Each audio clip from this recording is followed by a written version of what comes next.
By the time the heater died, the snow had already buried the cabin's front steps, the road had disappeared beneath a white wall, and Claire Whitmore had discovered the one truth she had spent 12 years trying not to face: she was still in love with her best friend. The realization did not arrive gently. It struck her while she stood shivering beside the rusted furnace, watching a final weak flame vanish behind its metal grate as cold air crept across the wooden floor. Behind her, Grant Holloway was staring at the cabin's only bed as though it were a problem neither of them could solve without destroying everything they had protected for more than a decade. They had come to the mountains to save their friendship after months of silence. Now they were trapped in a freezing cabin, surrounded by deep snow, with no phone signal, no working heater, and nowhere to sleep except beside each other. Before we continue, please like, comment, share, and subscribe to our channel if you believe in kindness, forgiveness, hope, and second chances, because sometimes the heart finds its way home only after life removes every possible escape. The trip had been Grant's idea, though he had nearly cancelled it 3 times before arriving at Claire's apartment that morning. They had once taken spontaneous road trips without maps, shared bad coffee at roadside diners, and laughed through every disaster that came their way.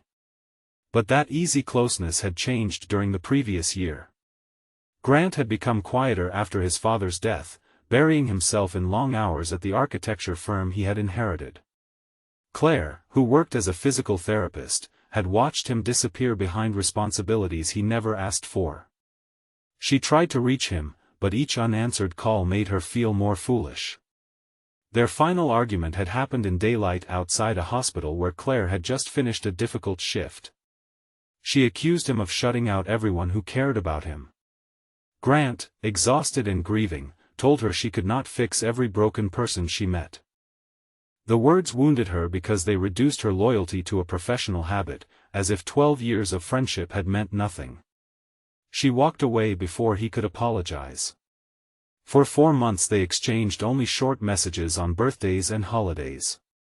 Then Grant sent a photograph of the mountain cabin they had rented during college and asked if they could start over. Claire agreed because losing him had hurt more than her pride, though she promised herself she would not confuse forgiveness with hope. The cabin looked smaller than Claire remembered. Sunlight poured through frosted windows, revealing rough pine walls, an old stone fireplace sealed for repairs, a narrow kitchen, and one bedroom containing a single wooden bed. Grant had assumed there would be a pull-out sofa because the rental listing had mentioned sleeping space for 2. Instead, the sofa cushions were thin and permanently attached to a frame too short for either of them. Claire laughed when they first saw the bed, but the sound came out strained. Grant immediately offered to sleep on the floor, and she told him not to be ridiculous. The conversation remained light until the weather shifted. What began as gentle snow before noon became a blinding storm that erased the road and rattled the windows. The property manager sent one final message warning them that the mountain pass had closed. Shortly afterward, their phones lost service. Grant checked the furnace twice, then removed its front panel, hoping the problem was minor. He had always been good with tools, but after 20 minutes his expression changed. A cracked ignition component had finally failed, and they had no replacement. The sealed fireplace was useless. The emergency electric heater in the closet had a damaged cord. Their only protection from the cold was the bed, several heavy quilts, their winter clothes, and the warmth of each other's bodies. Claire wanted to be practical, but practicality became difficult when Grant wrapped a blanket around her shoulders with the same tenderness he had shown years earlier when she broke her ankle on a hiking trail. He heated water on the gas stove and filled 2 metal bottles, placing one beneath the covers while he searched the cabinets for supplies. They found canned soup, crackers, instant coffee, and enough food for 2 days. The cabin's pipes still worked, though Grant warned they might freeze if the temperature continued dropping. He opened the cabinet doors beneath the sink and kept the faucets dripping. Together they layered towels along the window frames and pushed the small dining table against the drafty front door. Every task gave them a reason not to discuss the bed, the argument, or the months they had lost. Yet silence had become its own form of confession. Claire noticed how Grant's hands trembled when he thought she was not looking. She knew it was not only the cold. He had always carried fear quietly, believing usefulness was the price of being loved. His father had raised him to solve problems, protect others, and never admit when he needed protection himself. Claire understood that pattern, but understanding did not erase the pain of being excluded. When Grant finally sat across from her at the table, pale winter light falling across his tired face, he admitted that the cabin trip had not simply been an attempt to repair their friendship. He had been planning to tell her something, but he was afraid the storm had turned honesty into pressure. Claire's heartbeat quickened, yet she stopped him before he could continue. She told him that apologies made under impossible circumstances could become another kind of shelter, comforting in the moment but unable to survive once the road reopened. Grant lowered his eyes, accepting the accusation without defending himself. Then he reached into his travel bag and removed a worn blue notebook. Claire recognized it immediately. She had given it to him after his father's funeral, suggesting he write down everything he could not say aloud. Grant placed it on the table but did not ask her to read it. He explained that during the months they were apart, he had written letters to her almost every morning. Some were apologies. Some were memories. Others were truths he had been too afraid to admit. He had never sent them because he believed Claire deserved freedom from his confusion. The notebook did not prove courage, he said, it proved how long he had hidden. Claire felt anger rise alongside compassion. She asked why he had decided she was better off without the truth. Grant's answer was painfully simple. Everyone he loved eventually became someone he could disappoint. His mother had left when he was young. His father had died believing Grant would preserve the family company. Employees depended on him, clients judged him, and every decision seemed capable of ruining someone's life. Claire was the only person who had ever known him before responsibility hardened him.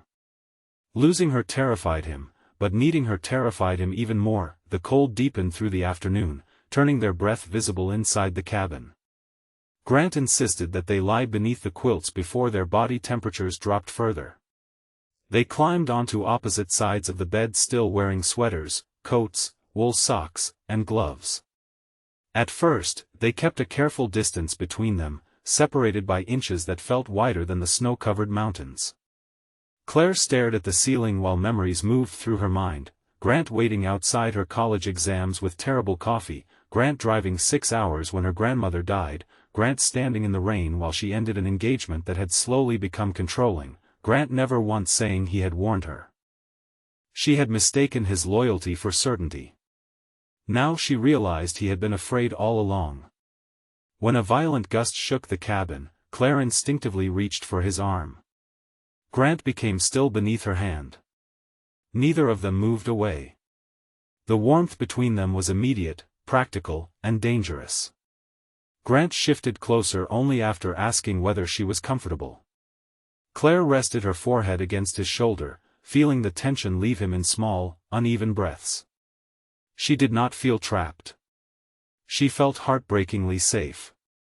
That safety frightened her because it revealed how much of her life had been built around pretending she could accept friendship when her heart had wanted more. Grant finally confessed that he had loved her for years. The truth came without dramatic promises. He spoke quietly, as if naming something sacred and painful. He had first understood it when Claire became engaged to another man. Instead of fighting for her, he convinced himself that loving her meant respecting her choice. After the engagement ended, he feared she would think he had only been waiting for her to become vulnerable. Then his father grew ill, and Grant's life narrowed into hospital visits, business meetings, and anticipatory grief. Claire became his anchor, but he resented himself for relying on her. During their argument, when he said she could not fix everyone, he had really been begging her to stop trying to save him because he did not believe he deserved the cost. Claire listened with tears gathering in her eyes.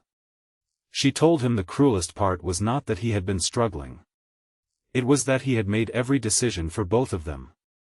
He decided she could not handle his grief. He decided his love would burden her.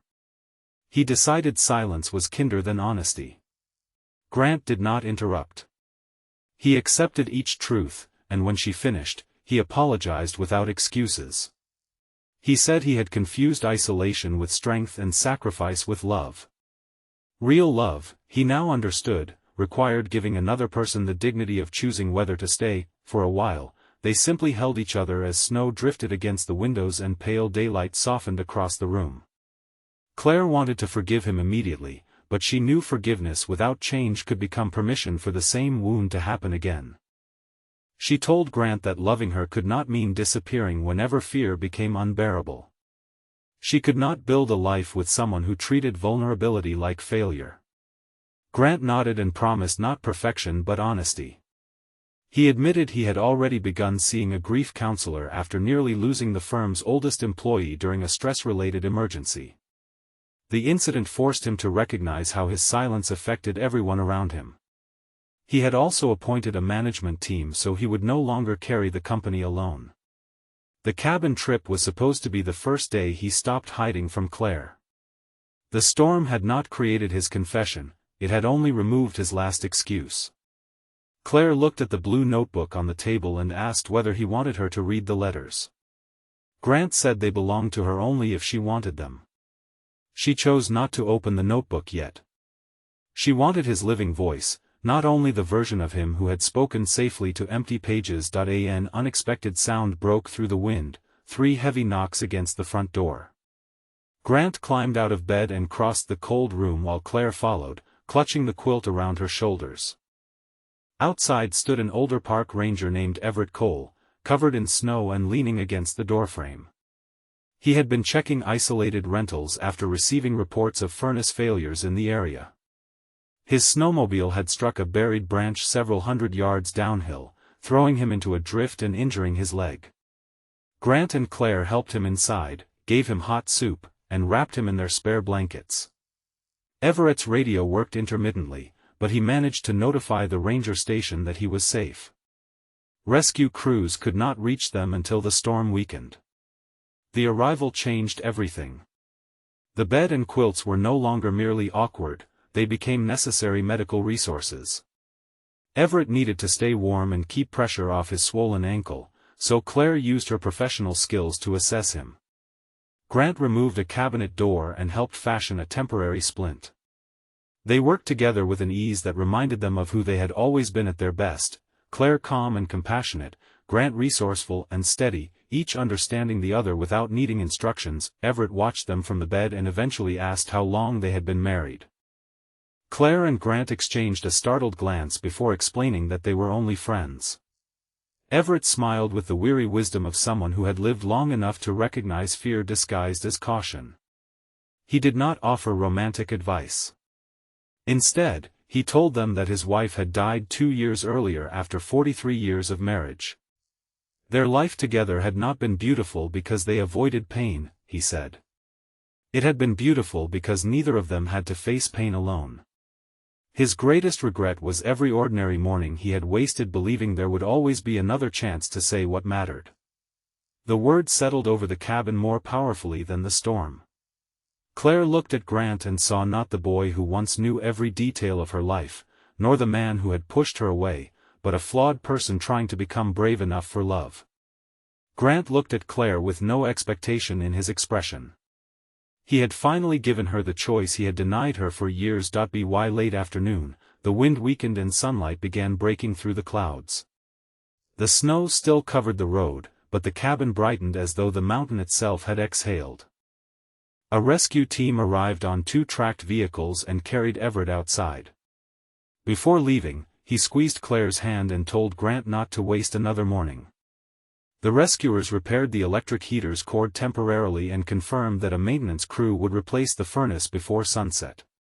They offered to take Claire and Grant down the mountain, but the road remained difficult, and the cabin was now safe. Claire surprised herself by choosing to stay. It was not because the storm had forced intimacy between them. It was because the danger had passed, and she still wanted to hear what Grant had come to say.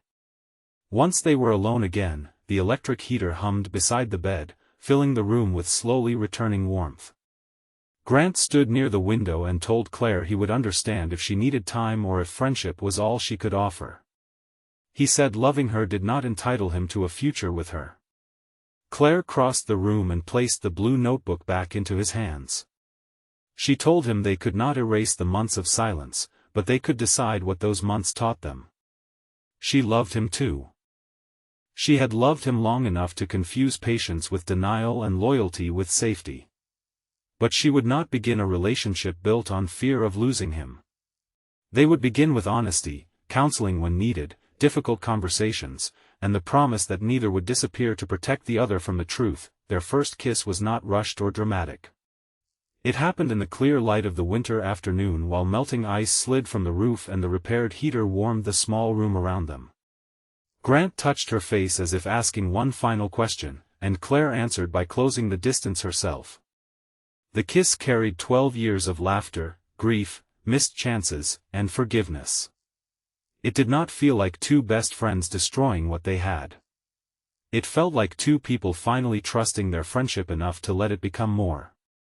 Afterward, they sat beside the window drinking fresh coffee and watching sunlight turn the snow gold.